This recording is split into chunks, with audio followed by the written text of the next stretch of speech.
Kumusta kayong lahat? So for today's video, magkakatay tayo ng manok ni Mama. Actually guys, ayaw niyang ipakatay. Kaso wala na akong budget pambili ng ulam. So sabi ko, kuha na lang kami sa manok niya. Pero secret lang natin. Secret lang natin guys kasi ayaw niya.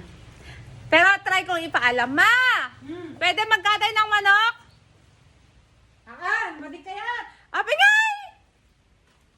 Balunod tayo, namakalat di Manila.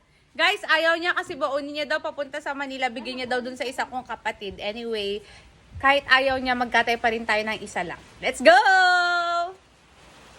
Ayan guys, at dahil lumuulan, hindi ako makalapit. So, pipili na lang ako kung anong ganun kakatayin natin, no? Oh! Ano kayang kakatayin natin dito? What if ito na lang yung katayin natin, guys? Ito. Ito ba?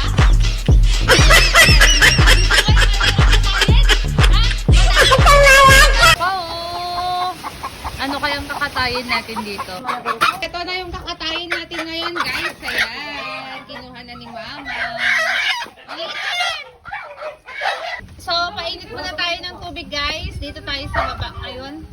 Para medyo tipid-tipid gasol. Guys, buti na lang may mga alagad ako. Ayan, diba? Okay, guys. Bye muna. Magkatay muna kami.